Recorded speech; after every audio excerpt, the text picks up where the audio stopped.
Hello!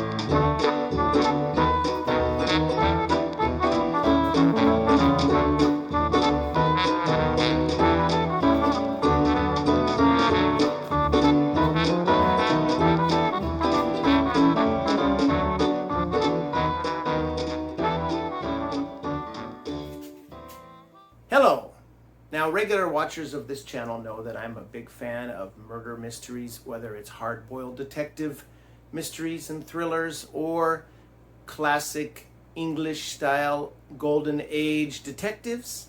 And today I'd like to start a new series, it's not going to be a constant series, maybe one a month or something, talking about the grand dames of Golden Age detective fiction. Now, grand dames, traditionally, I talked about John Dixon Carr before, Ellery Queen before. Those are perhaps two of the most highly respected male practitioners of the Golden Age mystery form. But the ones who tend to be singled out are ladies, women. And the doyenne of all of those was Agatha Christie, of course. Now, Agatha Christie, best-selling novelist of all time, still in print today. It's been in print ever since the 1920, and just, a genius at putting together fiendish murder mystery plots. She'd created a couple of very famous detective characters, amateur detectives. She didn't often write about, police detectives as the main characters. Occasionally she did. They always featured in her books, and often were working alongside or together with the amateur detective. For example, Inspector Japp worked closely many times with Hercule Poirot, the Belgian sleuth, Agatha Christie's most famous and prolific character. Chief Inspector Slack and other characters worked occasionally with Miss Marple, her spinster sleuth. One of her occasional recurring characters, Inspector Battle, was himself a Scotland Yard inspector, but generally speaking, she focused on either, in her standalone books, just a regular Joe, regular person, man or woman, trying to solve mysteries, or amateur detectives. Now, her first book, let's talk first about her most famous creation, Hercule Poirot.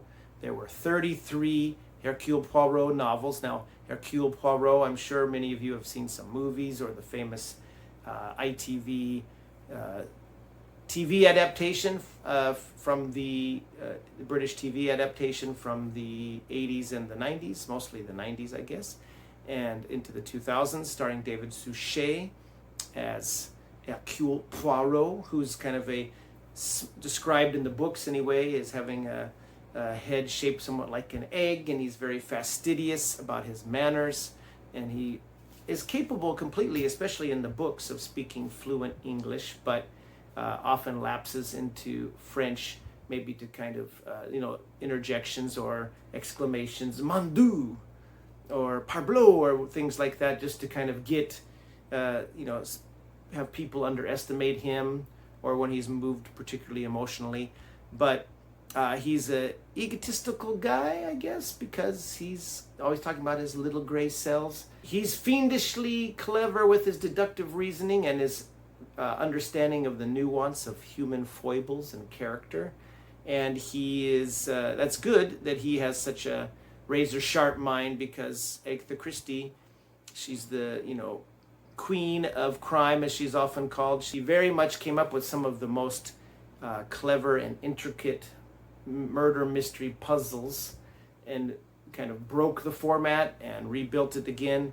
Just incredible genius at coming up with some plots. Now, she does occasionally, interchange and recycle some of those plots with little tweaks and differences through the course of her career, and her, powers eventually softened and kind of faded a little bit as she got more elderly. She was still putting out a book a year, a Christie for Christmas, as they called it, all the way up into her death in the 70s. So Agatha Christie was born in 1890 and died in 1976. So she was writing for a long time. She was 86 when she passed away, and her last book was published in 1975. Although, again, some of those later novels are not her at her best, little meandering, little woolly-headed here and there, but still worth reading. She has so many interesting books. 84 novels and short story collections were published in her lifetime. Now, I don't have a, complete run of anything of her work, and I've only read roughly half of those books, probably 40 some of her books. I'm familiar with some of the other ones from TV and movie adaptations, etc. I have a lot more of her, or several more of her works on my Kindle, and I have more back in storage in the United States. But what I do have here, I'd like to show you. Now, I don't have a lot of cool covers. Now, Jules Burt has done several videos about the amazing covers by Tom Adams, kind of creepy, haunting covers. I'll put a few up here. But, I don't have anything really particularly interesting covers-wise, but I do have a lot of Christie. So I'll just show them off pretty quickly, starting with her Hercule Poirot books. Again, there were 33 novels and 51 short stories. I pretty much have all of the short stories. I do have this nice, the complete short stories collection. I got this one in Japan. You can see the Japanese price sticker from Tsutaya, I believe I bought. This is from a HarperCollins Publishers. Again, you can see the list of Agatha Christie books. She wrote a lot. I believe only Shakespeare and the Bible have been published more and read more than her. And this has all of her 51 all of the 51 Hercule Poirot short stories. There's a good picture of Mr. Poirot there, always fastidiously dressed with his handsome mustaches. And often, Agatha Christie's not known for, much in the way of scene setting. She went all over the world and traveled with her Egyptologist husband, Max Mallowan, I believe his name was, all over the place. And she used some of those places for settings for her novels. And you don't get a lot of local color in her novels, that not like some other writers that I'll talk about down the road, other grand dames who are much better at setting the scene. But what she is really good at, besides her plots, is catching some kind of basic types of people, throwing them all together, and she has a good facility for very kind of natural dialogue that sometimes says more than it seems to on the surface. So I have those 51 short stories there. I also have one of the earlier Poirot books, after The Mysterious Affair at Styles, the first Hercule Poirot novel, where he's convalescing in kind of a state house that's been turned into a kind of a hospital for veterans of the First World War, and he meets his friend Captain Hastings, and who will go on to be his kind of slightly dim bulb Watson for the remainder of the series, although many books, especially later on in the run, Agatha Christie grew bored with Hastings and ships him off to Argentina for a long time. Anyway, this is a collection, Poirot Investigates, and this is a very simple Bantam edition, not particularly, interesting cover, just the bowler hat and mustache to show Poirot. And this has, I believe, 14 stories in it. Again, I would have all of them in this, so not really important to have that one. So in going kind of in publication order of what I do have here for Poirot, I have a hodgepodge of editions. This is, what is this? It's another HarperCollins. They keep republishing Poirot and Christie books and doing different covers and different editions. This is a more fairly recent one, Murder on the Links, from HarperCollins, paperback here. Kind of stylish cover, pretty cool cover. One of the better ones I have, even though it's newer. It's a list of other Poirot novels on the back. And then earlier than that, I got some of these nice Berkeley mystery editions. And again, these should be in more or less chronological order, with big gaps for the books I'm missing. 3-act tragedy, also known as Murder in 3 Acts. And again, some more Berkeley's. Death in the Clouds. This is a really good one. Poirot is on an airplane, and there's a murder committed on board in one of these old style. Again, this is in the 20s, so fiendishly clever murder method, and he, again, in the old tradition, gathers the suspects together, although this one has a slightly smaller gathering. And again, very clever plot in this one. The most famous, or perhaps the most famous, along with Death on the Nile, Murder on the Orient Express. And here we're going back to a HarperCollins or a Harper edition. Just a kind of simple cover that we see these days. You do have the train down below anyway. This has been adapted in several films, or at least a couple films. Of course, Kenneth Branagh did one a few years ago that was pretty good, actually. And the 1974 version with Albert Finney playing Poirot with an all-star cast. David Suchet on his TV show, he was able to adapt the show for ITV, adapted all of the 33 Poirot novels. That series did an okay version of Murder on the Orient Express. Definitely not one of the better episodes. That I do like that show, and especially the earlier ones with some of the recurring cast. Inspector Japp, Poirot's secretary, Miss Lemon, and of course Arthur Hastings, Captain Hastings. They kind of disappear towards the end of the TV run, and they get a little bit, sometimes screenwriters think they're more clever than the book writer, and I'm sorry, you're not going to be able to outplot Agatha Christie. So they kind of flub some of these adaptations later. Lord Edgware Dies, going back to the Berkeley Mystery Editions. This is also known as 13 at Dinner. One of these days I might talk about some of the TV and film adaptations of Hercule Poirot and and Miss Marple.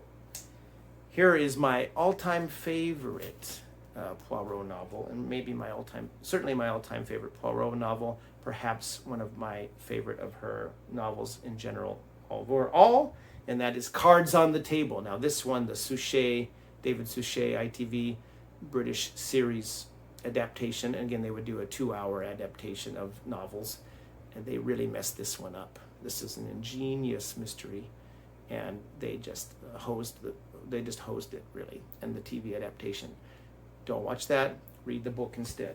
Perhaps Christie's most famous book after Murder on the Orient Express, for Poirot anyway, is Death on the Nile. Now, there was an excellent film adaptation with Peter Ustinov taking over as Poirot from Albert Finney, who did just a one-off in the Murder on the Orient Express adaptation. Ustinov plays a very maybe inaccurate physically, but very fun version of Hercule Poirot. It was beautifully filmed in parts of Egypt on location. And of course, Kenneth Branagh recently did the sequel to his Murder on the Orient Express, Death on the Nile, which used a little too much CGI and just wasn't that special. It was okay, but not as good as the first one he did. Then I have The Hollow. Fairly interesting covers. At least I like the livery. The livery is kind of cool on these. It's got the nice signature of Agatha Christie on the spine there. The Hollow is a late, kind of middle period. Christie had some early smashes, and then she settled into a middle period, kind of in the 40s and 50s, where she just put out banger after banger after banger. And The Hollow is one of those. Appointment with Death. This one, I believe, is set in somewhere in the Middle East. It's quite good. A later Poirot, Mrs. McGinty's Dead. Now, this one I haven't read yet. I need to get to this one. And one I have read, A Cat Amongst the Pigeons, which is set at a girls' school, and it also involves some espionage and spying, and quite a fun novel. Poirot kind of enters late in this one. Some of Agatha Christie's mysteries, you could tell she was getting a little bored with having to insert her character, and here's little Poirot right up there, and sometimes delayed having him arrive on the scene as late as possible. And then the final, and by final I mean really final, mystery for starring Poirot is Curtain, and it is kind of like it sounds. Now, this one is interesting, as well as her final Miss Marple mystery, Sleeping Murder. Both of those books were written during World War II, during the Blitz. Christie wrote these in case she was killed in the Blitz, and she would still have some books to release posthumously. And these were released towards the end of her life, and perhaps Curtain, maybe even, or Sleeping Murder after she passed away. Anyway, they are both strong works, of course, because they were written during her peak period. And so after some of her later books that were a little weaker, perhaps, in plotting and a little meandering in narrative, these two were like a bracing, ice in the face back to her peak form. Anyway, that's all I have with me here of Poirot novels, okay? I have a few of Miss Marple's works. There were 12 Miss Marple novels. Now, Miss Marple is the seemingly dotty little harmless old lady, the spinster who lives in the little village of St. Mary Mead, and she's actually, actual criminal genius, and she has observed all sorts of bad behavior, and she can make parallels between what happened in her village life growing up and adult time as well, and with the people around her in current cases that she ends up assisting the police with. She's a very fun character, very influential. I'm sure Jessica Fletcher from Murder, She Wrote was a direct take inspired by Miss Marple. There's Miss Silver mysteries. I've talked a little bit about Miss Seton. A lot of different spinster sleuths. She is the grandmammy of them all, Miss Marple. Now, there were 12 novels. I have 4 here. The Mirror Crack, The Caribbean Mystery, Nemesis, What Mrs. McGillicuddy Saw, which is also known as the 450 to Paddington, and The Body in the Library, which is one of the earlier ones. And these are all in one of these fun Avenel, 5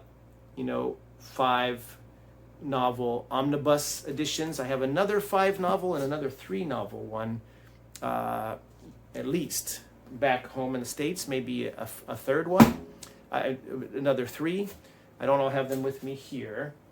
I showed some of the Avenels off here for like my Ellery Queen and Mr. Moto. So they were really fun collections to get. I do have The Moving Finger in one of these, an Signet edition, which again has the Agatha Christie stylized kind of signature there, and Miss Marple mystery. And I have one of her story collections, The 13 Problems. Now, unfortunately, the cover came off of this one. It's a well-thumbed edition. Oh, here it is. I stuck it inside the book. And this one is, hopefully I can hold this together. This one's kind of falling apart. This is The 13 Problems, also known as the Tuesday Murder Club. Now, anyone who's heard of the Thursday Murder Club, it was obviously inspired by, the writer of that was obviously inspired by the Tuesday Club of Murders, which is what this alternate title was for this, which these stories introduce Miss Marple. Then she comes into her own in the novel The Murder at the Vicarage, and then goes on from there for 12 novels and some more short stories. Christie also wrote a lot of standalones. She wrote a few romance novels, some espionage novels, including a shorter series of a young couple who, in this one, meet. The Secret Adversary, I believe, is where Tommy and Tuppence first meet, and they end up getting married and become sleuths. And they're in a book called NRM, and I think they're also in one of these later ones by The Pricking of My Thumbs. This is another, looks like Signet edition. No, this is a Penguin edition, apparently. No, it is a Signet through Penguin, I guess, because it says penguin.com on the back. But this is a Signet. Has kind of a creepy little cracked doll's face on the front there. Not considered one of her best books because it was from late in her life. Here's the Inspector Battle book, Towards Zero. This was, I think, the most recent TV adaptation for either a movie or a TV adaptation, aired on the BBC recently, I believe. It's a very good book, and again, this is one of the more recent HarperCollins editions. Some more standalones. Sparkling Cyanide. You gotta like these stylish newer covers. Sometimes modern covers aren't so bad. Murder is Easy. Now most of these usually have a guest sleuth. They're not really, they're like an everyman, usually a guy, or sometimes usually, in fact, assisted by an attractive young lady, love interest, solve the case. This one's a particularly fiendish kind of serial killing in a small village. Serial killer killing many people off, children and adults and old ladies, etc. And the murderer is quite surprising in this one. That's a very good one. The Siddiford Mystery, set in a kind of snowbound country estate, crooked house. This one's also very clever. A young guy goes to stay with his fiance's family and solves the murder of their patriarch, the grandfather, who a lot of people in typical Christie fashion wanted the money of the elderly person, elderly relative, and so bumped them off. But who was it? Here's a Tom Adams cover. Yay, I do have one. Fontana. Agatha Christie. Another copy of that Siddiford Mystery, which I showed you before. I had Siddiford Mystery, and here's another much thinner Fontana British edition. The Siddiford Mystery with a Tom Adams cover. Well, I don't see a credit for Tom Adams, but this has got to be one of his freaky deaky covers, paintings. Okay, and then another one that's seen better days, for sure. And this is another Berkeley book, and it's also falling apart with the cover coming off. This is The Mysterious Mr. Quinn. Now, these are several short stories. It's very cool. Mr. Quinn's a very mysterious character. The real main character is Mr. Satterthwaite, who's kind of a observer of people. He's a little bird-like fellow who seems to be invited to every sort of soiree or bash or house party, and is observing the situation. And when a murder occurs or some other possible crime or perhaps an intended murder, and then his friend, the mysterious Mr. Quinn, enters and solves the case. These are very cool stories. I need to get another better edition of this one. Okay, and then I also have some, to finish up, I have some books that, about Agatha Christie. Tons of books have been written about her. She wrote stage plays. The Mousetrap ran for decades in Britain and around the world as a play. She wrote several others that she also plays that she turned into short stories. Anyway, I've had this one for a long, long time. This is the Agatha Christie Companion, the complete guide to Agatha Christie's life and work. And again, it has all of the inside. You could tell has gotten a little aged, but this is still holding itself together. This is another Berkeley book edition. It's had umpteen printings, right? And it goes through and lists all of her stories in chronological order and talks about them without spoiling the killer, pretty much, which is a nice thing. And then it talks about, up to the time it was published, the film and TV and radio adaptations, etc. So this was still a useful book. It's, as far as adaptations, it's been superseded by others. This was first published in 1984, and the revised edition I have is from 1989. But recently, a writer and Christie scholar named Mark Aldridge has published a couple of really cool books. The first one he put out was Agatha Christie Poirot, the Greatest Detective in the World. It's very lightweight, hardback. And this is a really cool book. Mark Aldridge, I've heard him speak on some podcasts. He's a very intelligent fellow. Here's a nice picture of Mr. Poirot there. And this just goes through in very cool fashion. Here's David Suchet and Hugh Fraser as Poirot and Captain Hastings. So Aldridge goes through novel by novel, showing some of the publications, various paperback and hardback versions, and talks about the writing of the book, of each book, starting with the first one, Mysterious Ferret Styles, which launched her into immediate success pretty much.